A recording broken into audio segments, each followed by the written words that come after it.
Hey guys, so I just wanted to give you guys like the update that I said that I would. I just needed some time to pull myself together, and I really wanted my mom to be a part of this as well, but she doesn't like to be on camera, and so I respect that. We really didn't have a lot of extra time when we were in Minnesota. We got home last night, and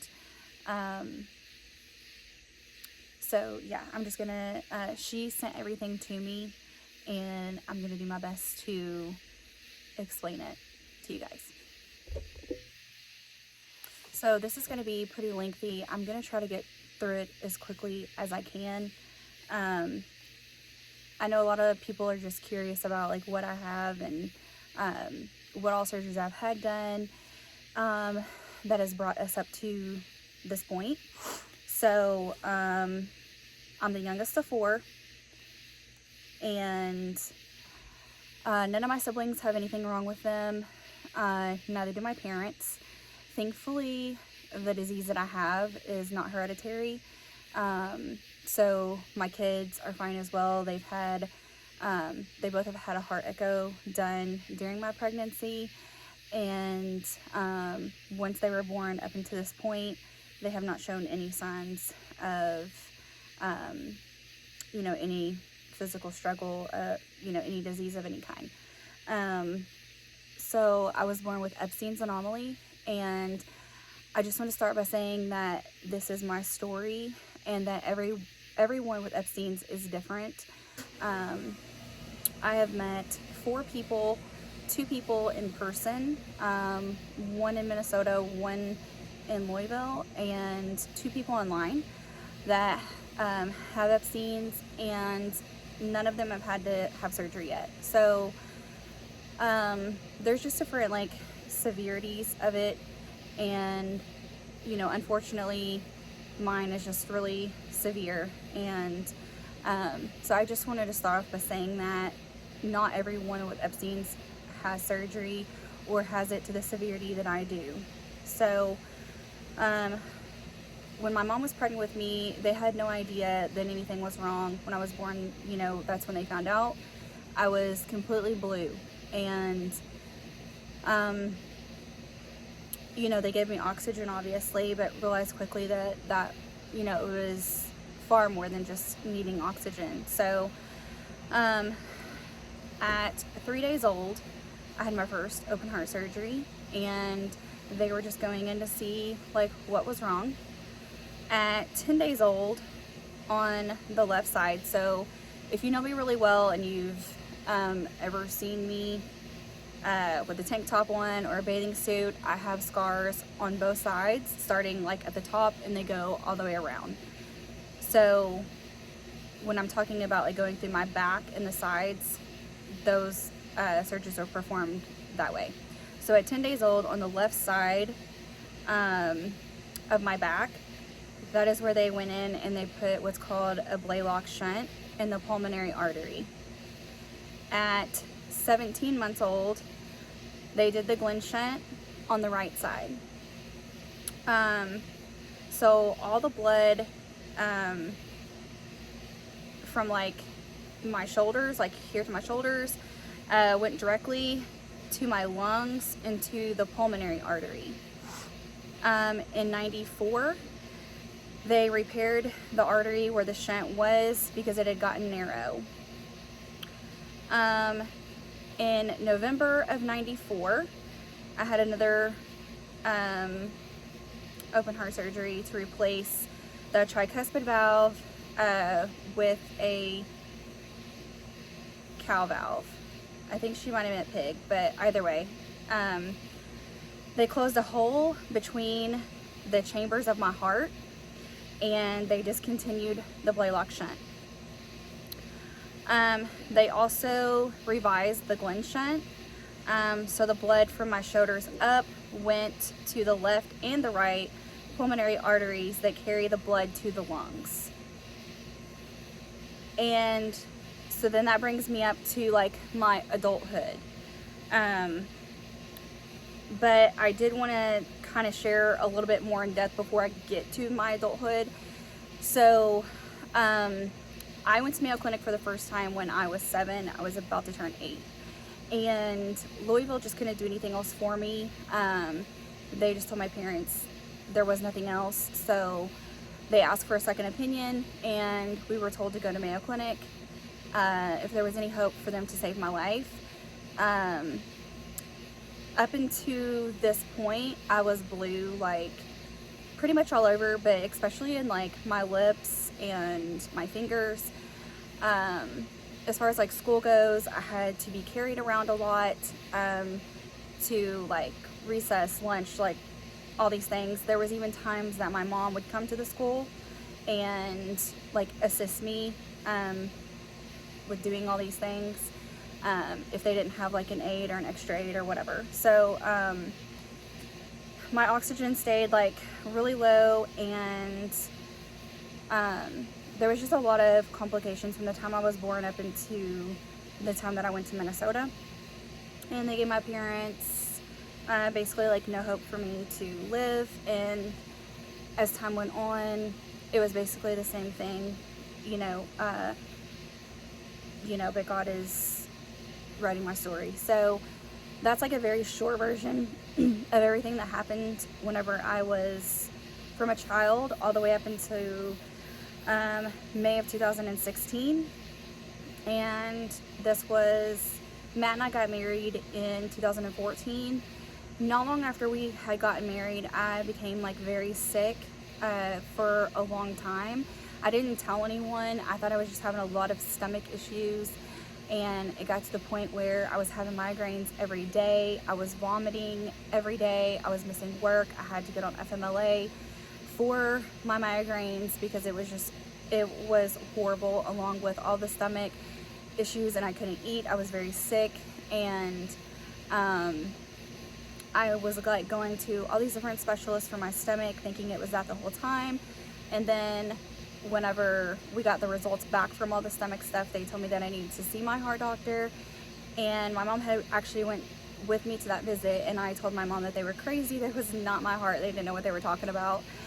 And being that I was on FMLA, I did follow the orders, and I went and seen my heart doctor, which technically at the time I really didn't have one, because the one that I had since I was born had just retired. Like a little bit before that, and I had seen him like one last time. So from the time I had seen him to the time I had seen the heart doctor that I have now is like a 2-year time span. So, but honestly, it saved my life. Obviously, like, God saved my life, but me following the orders to go see the heart doctor saved my life. And that is whenever I met Dr. Alexander, which is who my doctor is now, and he specializes in congenital heart. And if you're like anywhere near like my area, Louisville, Danville, E-Town, Cincinnati, he travels to like multiple locations, but I would highly recommend him to anyone. Not just because like of his knowledge, but he has a really good bedside manner, and that's like a huge deal to me. So that brings me up to meeting him in like late 2015, I believe, was my first visit with him. And that's when we found out that my tricuspid valve, the pressures in it were extremely high. It was barely working. And that my pulmonary valve had completely disintegrated. And so that's when we made the trip to Mayo again in 2016, where they did the tricuspid and the pulmonary valve replacement again, along with what's called the MACE procedure. Basically, that is supposed to help you not have as many like palpitations, and it's like for rhythm. And then in 2020, they did another double valve replacement of the pulmonary and the tricuspid via heart cath, and that was done in Cincinnati. So that basically brings us up to now.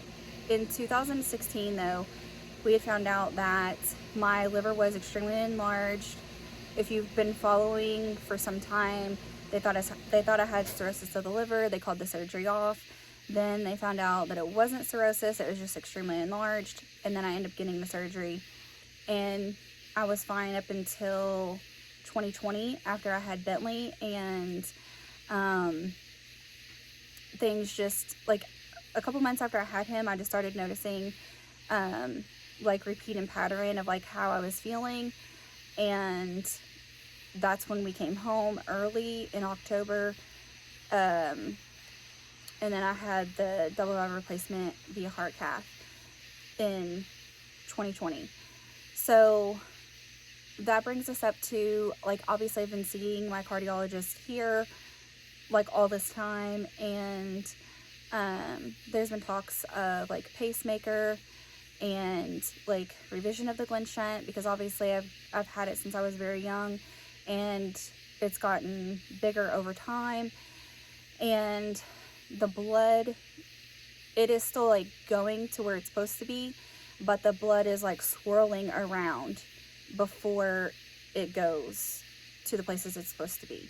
So it is like functioning, but it's not like functioning like it did years ago, if that makes sense. So they've just been like, since 2020, they've been like just watching me over time, and the last, I guess, like year, it's been in the talks of like doing those things, and I've had other testing done to see if I was going to even benefit from those things. And then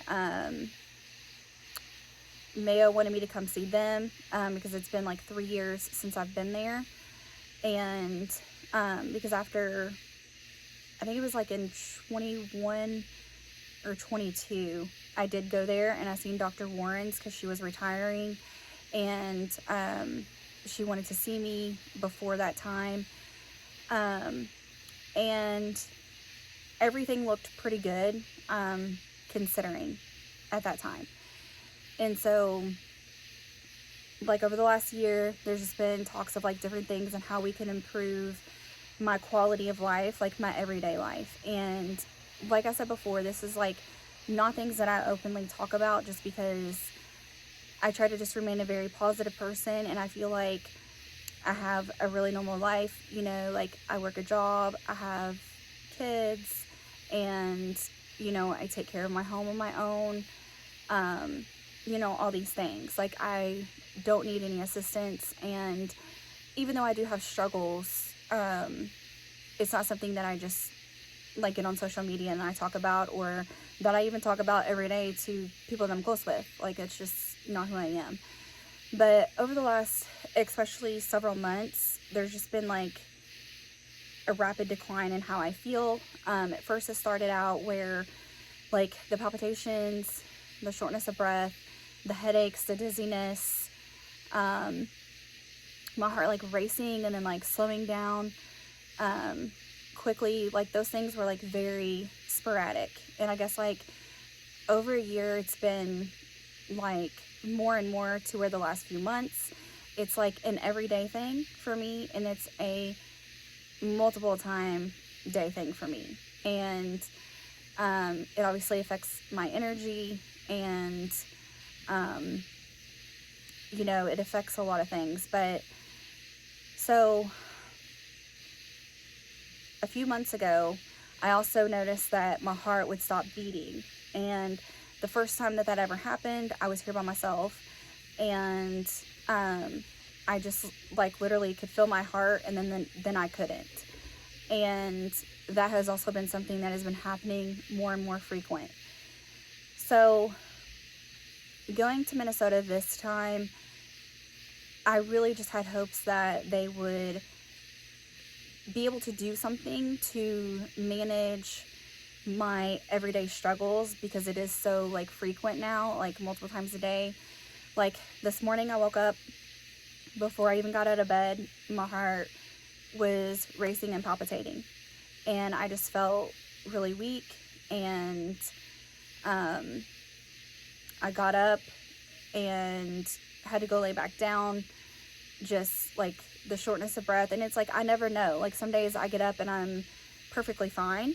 There's some days where, you know, it happens later in the day. Sometimes it's as soon as I get up. Like, I never know what my day is going to be like. And then there's some days where, you know, like my symptoms will just last like a few seconds, and then it won't, like nothing else will come of it like later that day. So I really just never know what my day-to-day is going to be, basically.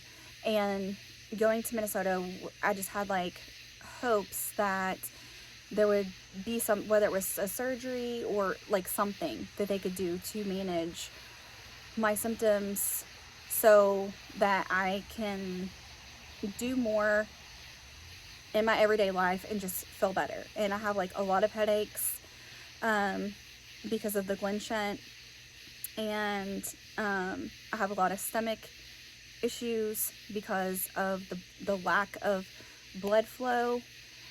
And so basically all of the news that we got this time is that, you know, my kidneys are functioning well, which is amazing. My my valves are leaking, but it's like very minimal. And my Glen shunt, like the pressures, even though like they're high, they're still good for like someone with my condition, like my situation, and it's still functioning. So those are all good things.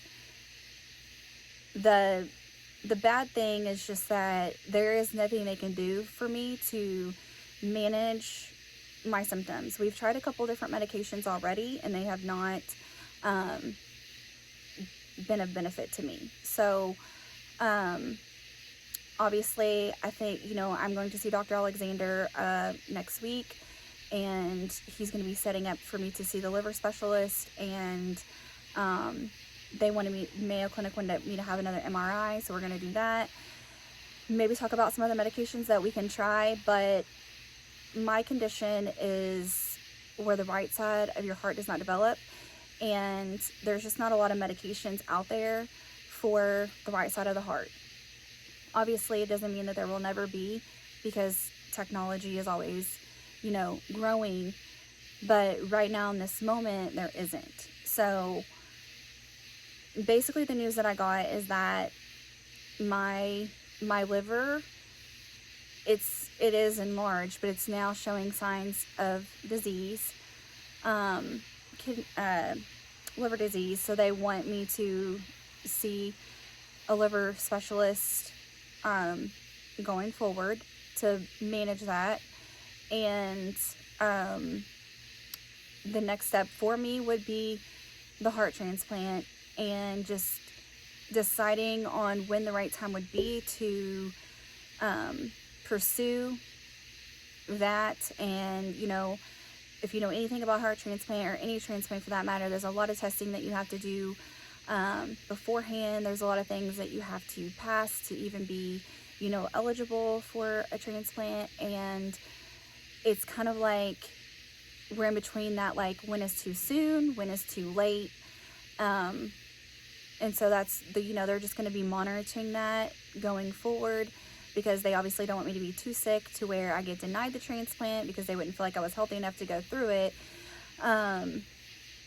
But as of right now, you know, I can do all of my daily activities on my own and stuff, even though it might take me longer, or, you know, I have struggles with it.